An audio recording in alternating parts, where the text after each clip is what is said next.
Southbourne. How are we? Woo! It's very good to be here tonight because I come from a very rough part of Southbourne called Springbourne. So it's great to be a long way away from Kings Park. So that's good. Now I've recently come back from a little trip abroad to get a bit of sunshine. Not a proper holiday because I did go with my wife and 2 kids. But a cheap one, because it was in term time. But I did do the right thing, so I went to the kids' school to tell them what I was doing. And they said, Mr. Soma, that is okay, you can take your kids out. We will simply record it as an unauthorised absence. I said, fine. They said, yes, we will. We've got that expense to come. But a friend said to me, Jay, are you not worried about the impact on the 2 kids' education, missing a week of school? I said, 2 kids? More like 300. My wife's a teacher. Luckily, her school haven't noticed her mum has died twice abroad in the last 5 years. But no, it was a great holiday, and let me tell you, Commodore, I got laid a lot. So I have said that wrong. I got lays a lot. They are those foreign Walker's crisps. You can probably tell from my shape. I'm halfway to type 2 diabetes. I've got type 1. That's how it works. Now, I shouldn't have to point it out, but I will, that having sex and a packet of Lays are 2 very different things, because sometimes a packet of Lays can take me over 5 minutes. Although both activities can leave a slightly salty taste in the mouth. But no, we did go away, and Jonesy said you like Mallorca. We got away to Spain, actually, through to Alicante. And it's a lovely little village on the outskirts of Alicante, and there was a curry house nearby. You know, I can tell I like a curry, but it was a very strange curry house because it didn't just do Indian food.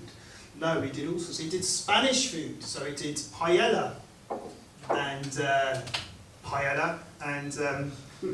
Seville marmalade and oranges. It also did Italian food. It did pizza, pasta, which was great. So I would order a curry. My wife and kids they would order garlic bread and a pizza.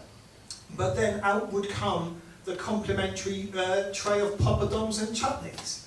Now it's just wrong, isn't it? You can't go and have Italian and have poppadoms and chutneys. It's just bizarre. To me, that's like when I take my mountain bike to Halfords and they give me complimentary windscreen wipers. It's just not right. The other thing that annoyed me about it was the name of the place. So it was actually called Dream Corner.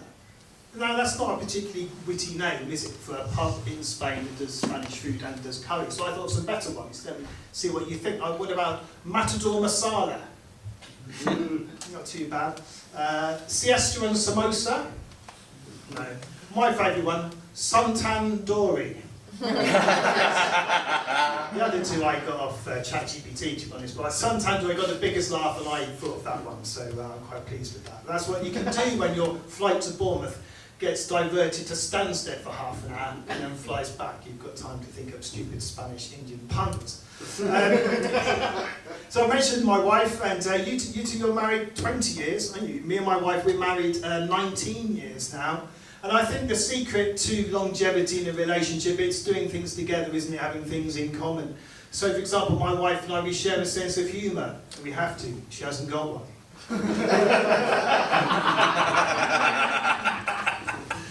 I like to watch porn with my wife on my own. Big thanks to her first husband for sending me the videos.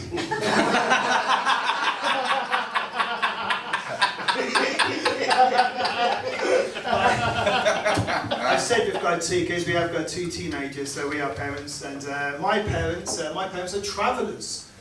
By that, I don't mean that they're from Romany or Gypsy backgrounds. No, they're on the run. Parents are on the run. They got spooked by a letter about their TV licensing, threatening them with prosecution. So yeah, they're travelling around at the moment. But yeah, my 2 kids. My eldest is my daughter, Ellie. She said to me the other day, Dad, there's a careers evening at school. Can you come with me to it? I said, well, I don't mind the south, but the north's a dodgy country. A bit like you, she didn't find that funny. She said, no, it's about jobs. I said, so I did go, and there was a presentation.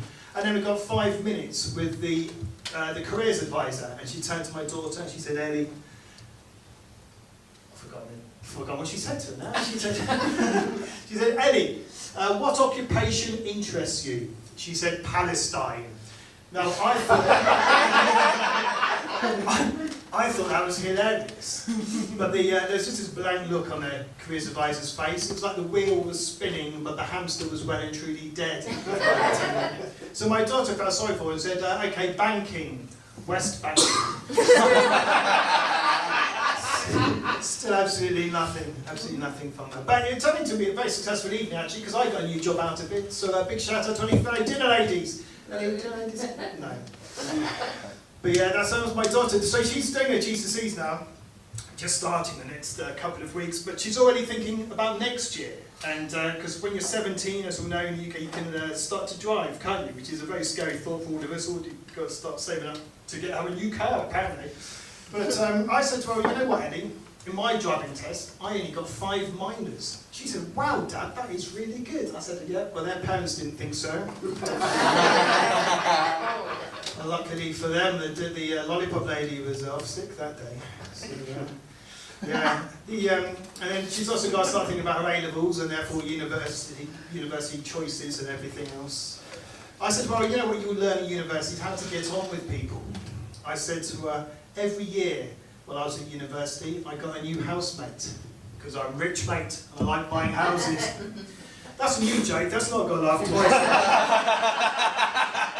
Once, my wife said, it's not funny, that one, the other one's not too bad, mine is, but I'll cross that one off, won't do that one again.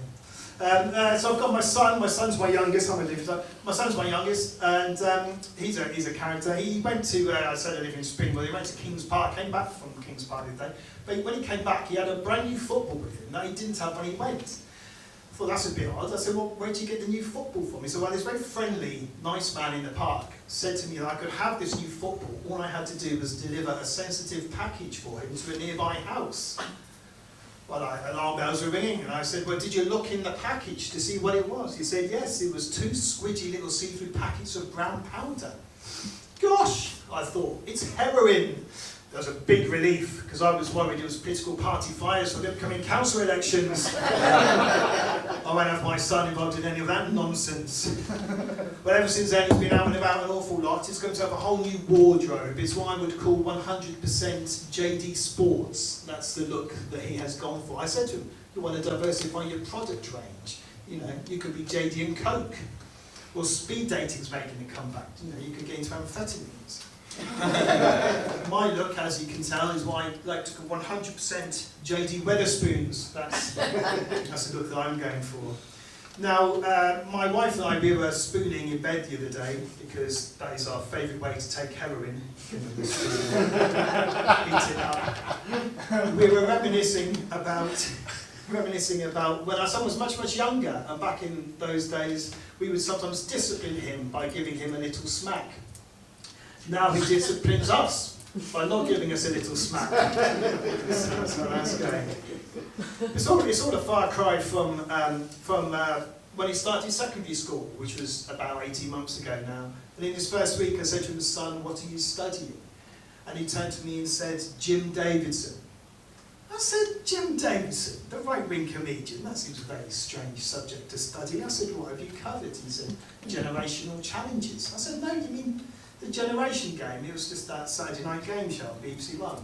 I said, what else? He said, problems in the Middle East. I said, problems in the Middle East? Jim was just entertaining the troops in Iraq and Afghanistan. I said, anything else? He said, the Torah. I said, no.